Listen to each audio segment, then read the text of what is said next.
Welcome to the Holistic Health Bites podcast. I'm your host, Andrea Nicholson, crime scene investigator turned functional health investigator. This podcast is here to share bite-sized episodes and unique interviews on a wide variety of health topics to empower, enlighten, and educate you to live your best, most vibrant life. Disclaimer: all information you hear on this podcast is for information only and constitutes individual opinions of the person speaking. This should not be taken as medical advice. Being a listener of this show does not initiate a practitioner-client relationship between you and the hosts or panelists on this show. Please discuss these topics with your medical professionals before making any changes to your health. Okay, let's dive in.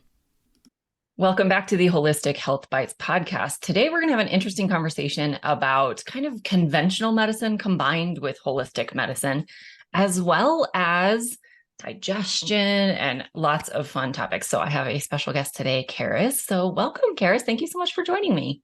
Thank you. I'm happy to be here. Yeah. Can you share a little bit about your background? I know you started in sort of the conventional model as a nurse. So can you kind of walk us through how you became a nurse, why, and then how did you sort of transition into more of the holistic side of things?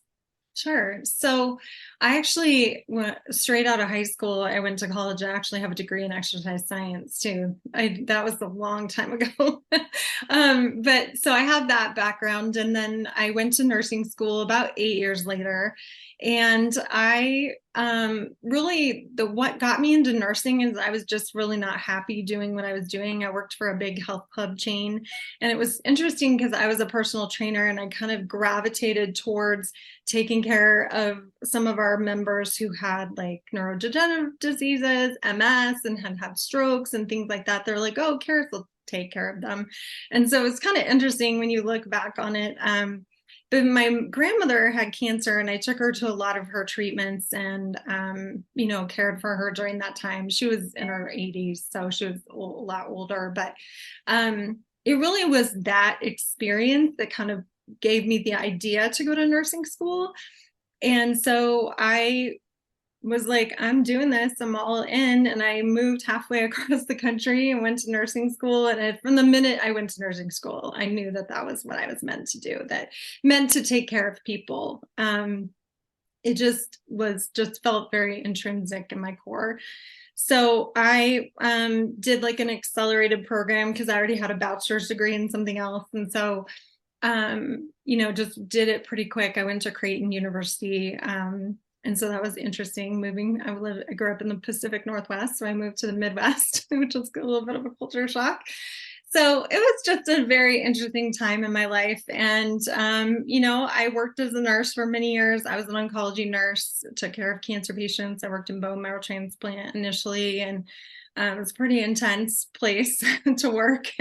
And, but I love that world very much, taking care of cancer patients. It really was just such a gift to not just the patient, but their family. And as many people know who have been touched by cancer, it's just a crazy time in someone's life. So I did that. We moved to Denver, and then I had my boys, and really that's kind of when I took some time off work, and I really was having my own health challenges. I had them really during my pregnancy too. I actually had a really big stressor.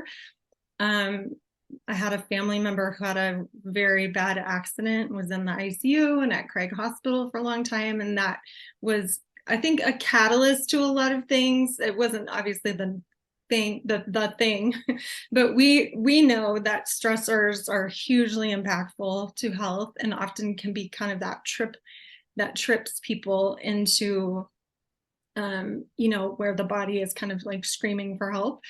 So I was on bed rest with both of my kids.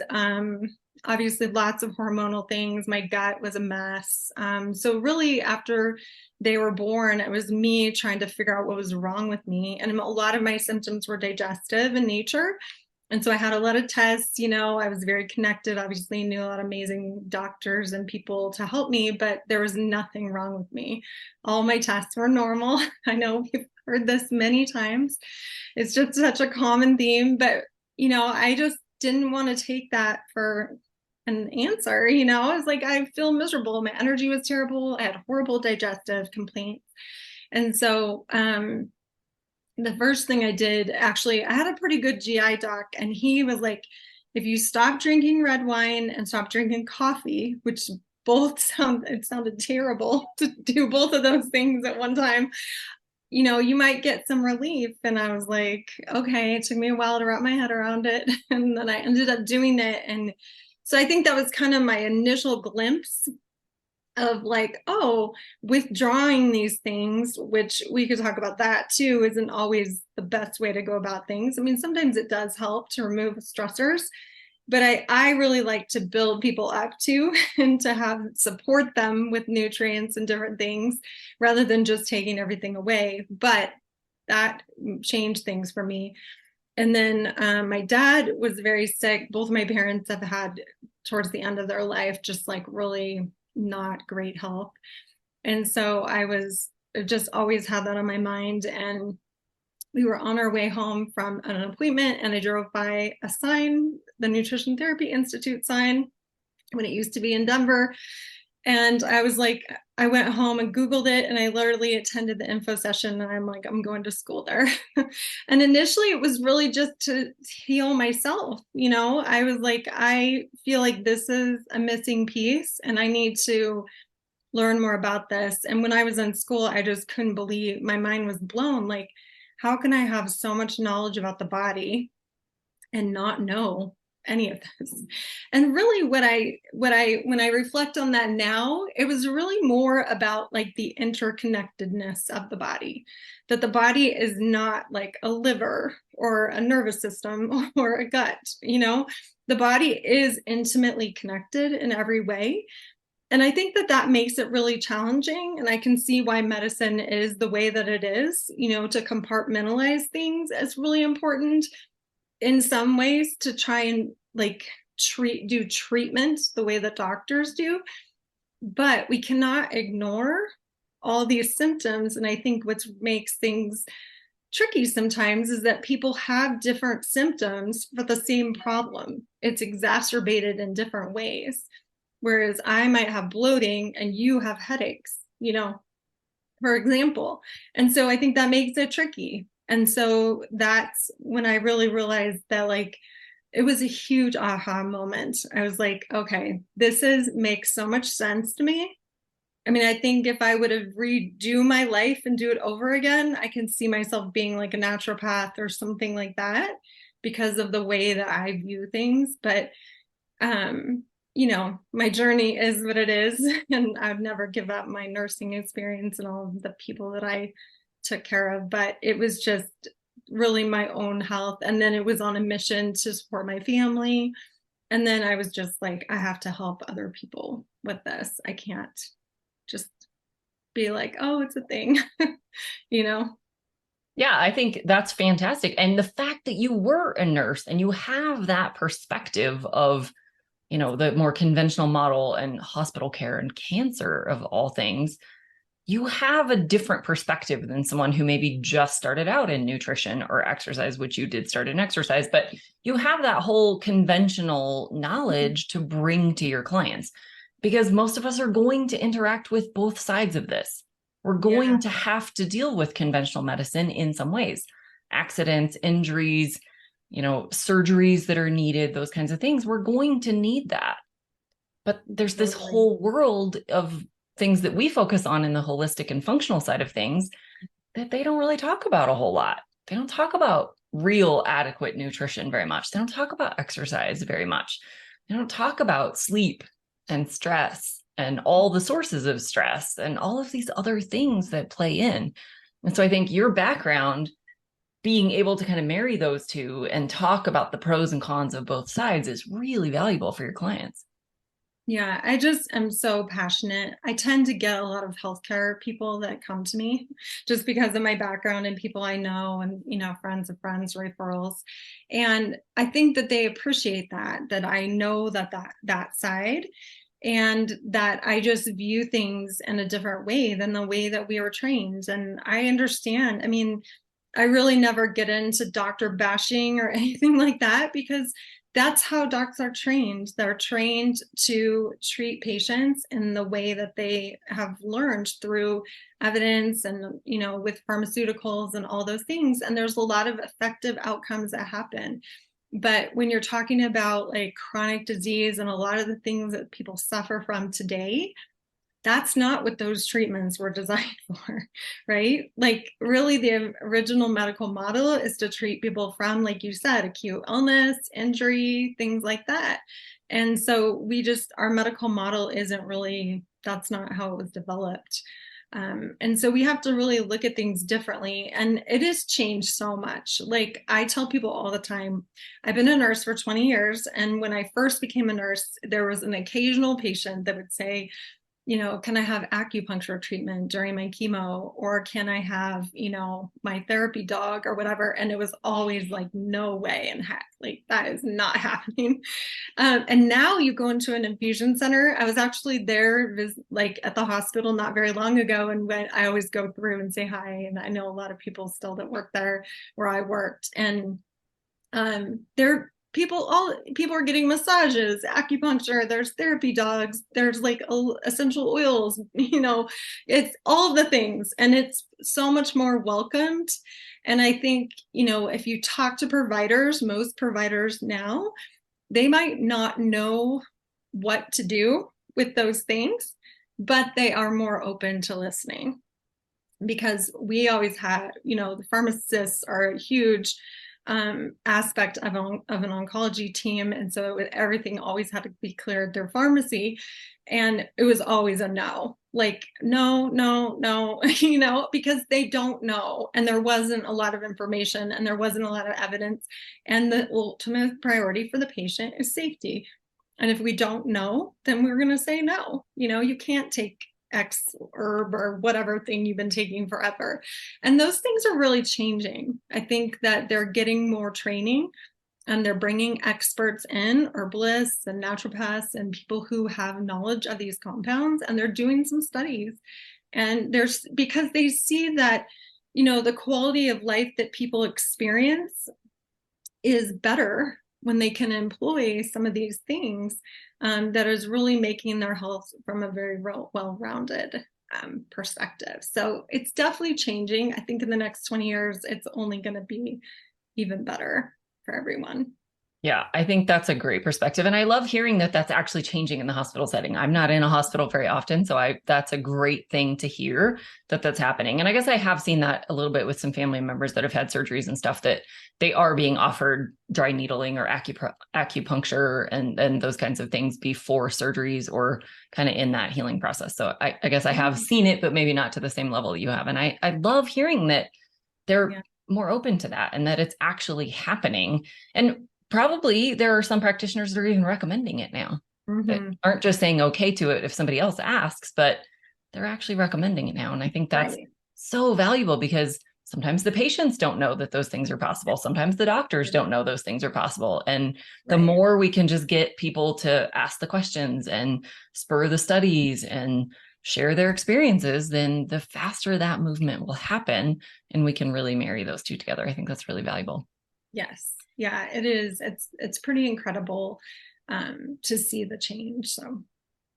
So now you focus a lot more on kind of digestive wellness, since that was such a big piece for you. So tell us a little bit about, it doesn't have to be your personal story, but just maybe some of the things that you're seeing in where people go wrong with digestion. Does it always show up as digestive symptoms, or how would you know if it's a digestive issue? That's such a great question. So now in my practice, I really do, like, people know that I focus on digestion. So I definitely get a lot of clients with the lens of like, I have some sort of digestive issue that's really not, I don't feel well. But I would say that I definitely also get some people who have more like systemic type symptoms, headaches, mood issues, either depression, anxiety, skin issues are super common. And you and I know, and many people may be listening to this, that those are all connected to the gut. And we probably don't have time to go into all the details on that, and I'm sure you've done other episodes on that, but really everything is connected to the gut. And so the whole thing with digestion, I think what really helped me to focus on it is because I went through restorative wellness. I'm the first class, just like you. And my mind was just kind of blown from the fact, I don't know, it must have just been some sort of like the stars aligned or something, because I'm in class. It's nothing new. Like I've learned this before, but for whatever reason, I was like, this is it. And I had had some clients who had, good success, but maybe not exactly what we had both hoped. And so you're always kind of wondering, like, what's the missing link, right? And so I really kind of doubled down on the digestion and also the nervous system component of just someone's health, because I think, and I think it's tricky because people come to you and they don't know you, but they're trusting you enough to at least start talking and having the conversation and maybe wanting to be a client. And I get it. Like we have to build that trust. And so most people don't share like, oh, I have horrible stress or I'm super anxious. They might say I have anxiety or whatever, but you don't really get the real details until a little while in. And so, but I use some questionnaires and some assessment to help me kind of figure that out. And I pretty much tell everybody now, there is a nervous system component to all digestive issues. And so we have to, at the minimum, address that. And so even if we just address it from a very, kind of bird's eye view, that is a starting point, and then we can build on it from there.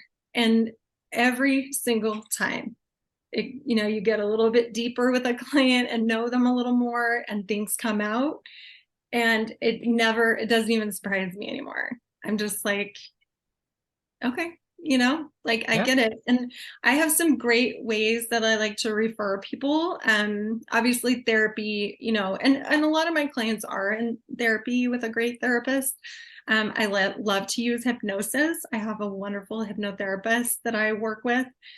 We trade, refer clients quite a bit to each other, and she is amazing. And I was a terrible sleeper for a long time because my boys were a year apart and I just didn't sleep for years, and then it was a lot of other things, and so she really helped me with that. So I believe very strongly in the hypnosis and the rewiring of some of those old habits and old like thought processes. But so I can't always do all of that, but I have kind of a good like starting point of how I like to help people to not only like manage it, but also to understand, because I think I was the person that was like, oh, I'm fine. I'm fine. Everything's good. I'm kind of type A, just shove it under the carpet. And I'm not fine. Like my nervous system is kind of fried, I'm having trouble getting going in the morning. I can't make it through the day, like I felt all of that. I still sometimes have those moments, and I have to be aware and understand my own body and be like, okay, this is your message. Your body is telling you to stop or slow down. So what are some of the things that you recommend for people who, I 100% agree with you. Everyone has a nervous system component. yeah. I mean, we're not even aware of how stressed we are.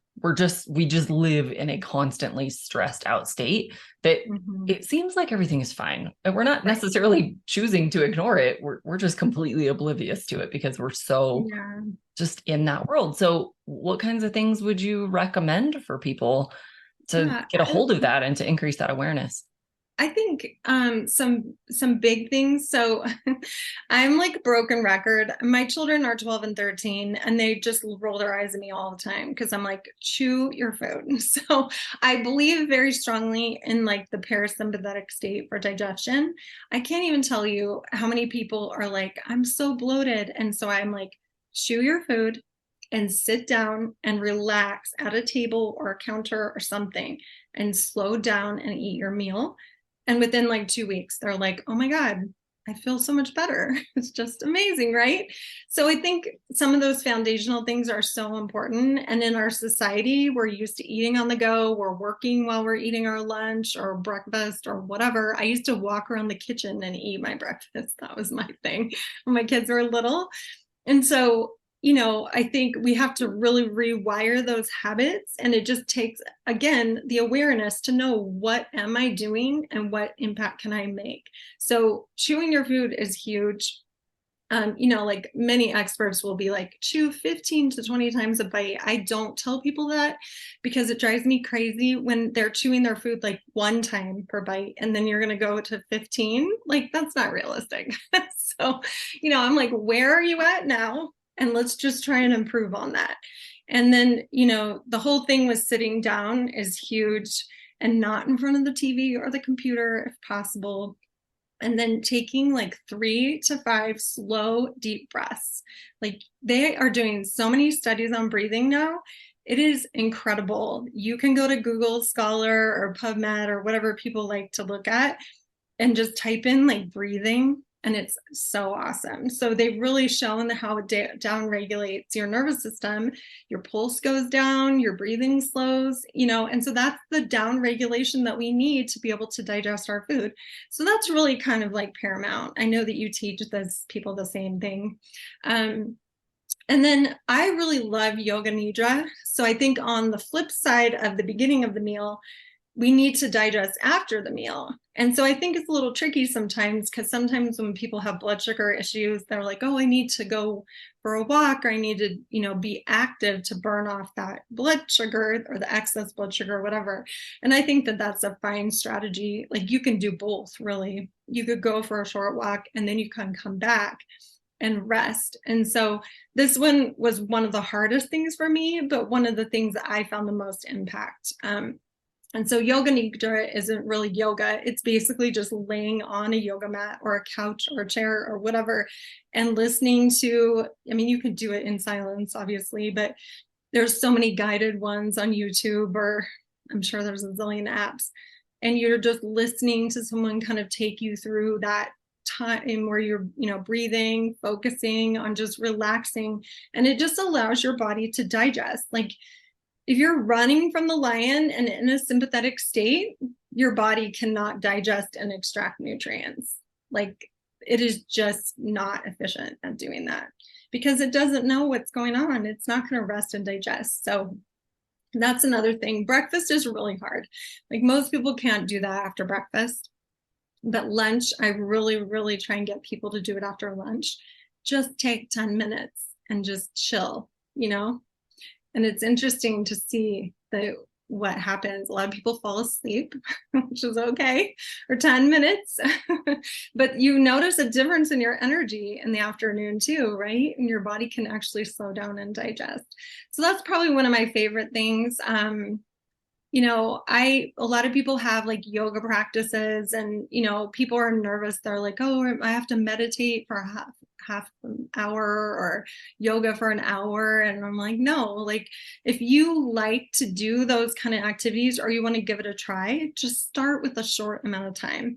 So I love Yoga with Adriene on YouTube. She's hugely successful. And one of the things I love about her is that you can do like a 10-minute video.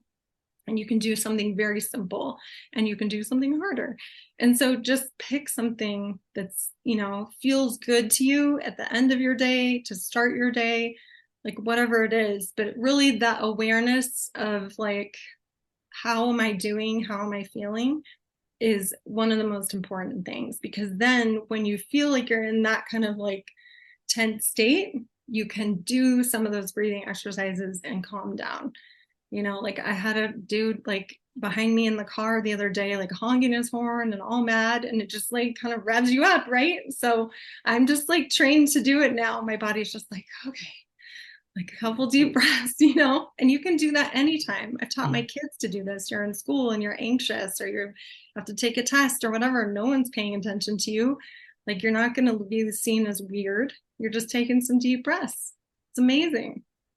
It is. And it's so simple. It's free. Yeah. It's accessible to anyone. It's so simple to do. And you can do it 100 times a day if you want to. Like, exactly. There's no limit. You just really can't. I mean, people think that it has to be something complex or something very like strategic or whatever. And you really cannot ignore how important the foundations are. And I would consider that a foundational 100%. that you can do.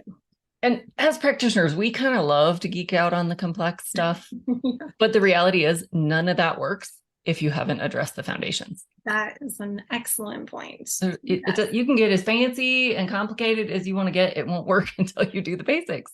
It's so true. Like you can't just, I will occasionally have someone come to me and they're just very upfront and like, hey, can you just tell me what supplements to take, like to lose weight or to, get rid of my bloating? And I'm like, that's not how it works. Like you can take some supplements and it may help you a little bit. You might get a little bit of relief, but you're not fixing the problem. Like in holistic health, we don't do Band-Aids, we're really trying to figure out what is going on and what support does your body need so that it can heal, because your body can heal itself. Like it is hardwired for homeostasis, which just means like balance basically. And so, as you get older, you're going to have, more years of insult of just life and like all the things we're exposed to. But still, I've seen some pretty miraculous things, people just adding like nutrients to their diet. Like they feel so much better, So yeah, it really. The other thing I'm really into lately, and I kind of got into this with my sleep issue, and people sometimes think I'm a little bit crazy because they're like, I came to you for my bloating, but I really strongly believe in morning light and the whole circadian rhythm. So really, you have to view your day as like a 24-hour day.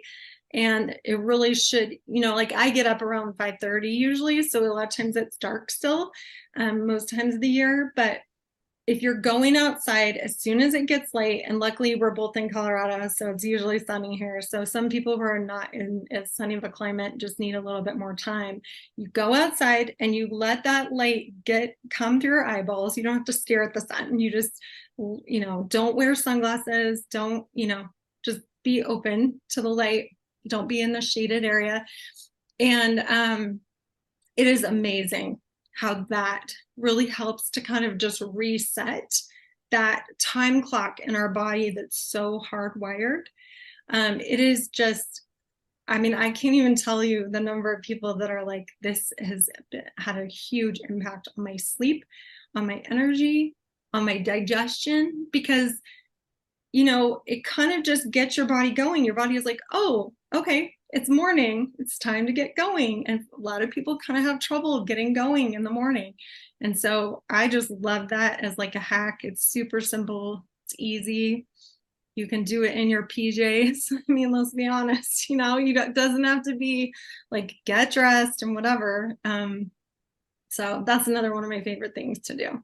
Yeah, I love that one. And yet again, free, simple, so easy. Yeah. You just walk outside for a few minutes. Yeah. It's so easy. Yeah. Exactly. And if you compare that with like grounding, where you have bare feet, like directly on the ground, even better. Oh yeah. Walk out into your yard for a minute. Totally. Like it's really that simple. So I love these tips. This is so valuable for just simple, basic foundational things that really do move the needle. Now, are you going to feel like amazing the first day you do it? No, but over time, over even a short period of time, you can tremendously turn things around with these little simple hacks. It really takes consistency. I think that's, that obviously. And I think as, that's part of where our medical model is like, oh, you have high blood pressure, you have headaches from that. Here's a blood pressure pill, lowers your blood pressure pretty instantly. And you might have a, resolution of your headache. So people are just kind of conditioned for that. And that's what we're used to. And so this is different. What we do is, really supporting the body so that it can rebalance. And none of this happened overnight. And so we really have to give ourselves time and opportunity.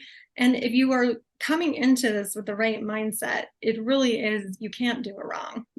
And you're a human being. So, you fall off the wagon, you have a great routine or whatever, and then one morning you don't go outside, who cares? Just tomorrow morning, go back outside. It's not really that complicated. And so I really just preach consistency. And some people like to have like a spreadsheet where they keep track of everything, or like a chart on the wall or whatever you need to like help you feel like, wow, I've made a lot of progress. I went outside every day for a month or whatever, and I feel so much better. That's really the key, because the way our human behavior works is that we need that connection to be like, oh, okay, like I'm doing this thing and it's leading to this other thing. Yeah. And I think I'm with you. I always talk about consistency is far greater than perfection. Yes. We're not striving to be perfect. That's what leads you people to quit. When you like don't do it for a couple of days because whatever happened, and then you just stop doing it altogether. No, what matters is how consistently you do it. So even if you miss a day here and there, keep going, keep doing it. It's so true. And people are always kind of surprised, because I always do consults with people when we first start working together. And so I look at everything and then I give them recommendations and I kind of prioritize it in my mind, but I always meet them where they are, because what their goals are is obviously important too.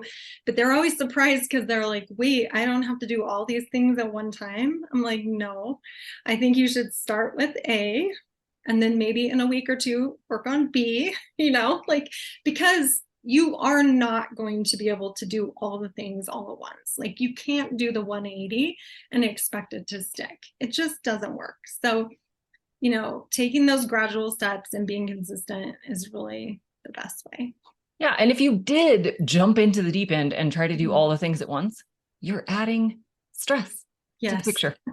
So not only are you not actually accomplishing anything by doing all the things at once, but you actually could be making it worse. So it's much, much better to baby step your way in 100%. Maybe that's a few days and you're like, oh, this is easy, I could do another one. Maybe you can go faster, but I'm with you. I would not add, 20 things all at once. That's a recipe for failure for sure. Yeah. And it's just a retraining. There's so many people who that's just kind of how they're used to it, like ready, set, go kind of thing. And I was, a little bit like that too. But as soon as I got like some success not doing that, then I was like, oh, okay, this way is so much better. It might feel a little bit slower, but in the end, it's not slower at all, because you actually make a lot more progress because you're not quitting, like I don't believe in on the wagon, off the wagon. I just believe in the wagon. Like, you're on. Sometimes you might be a little closer to the edge, or maybe if you just got back from vacation, your diet's kind of off and you're not feeling super awesome. So you know what to do. You get back in the middle of the wagon and you're like feeling good again. It's like, we don't have to fall off and start on Monday. That was always my thing. It's like, oh, I'm going to start on Monday, and it's like Tuesday, I'll wait till Monday. And that mentality doesn't really serve you. No, and there's something magic about Mondays. No.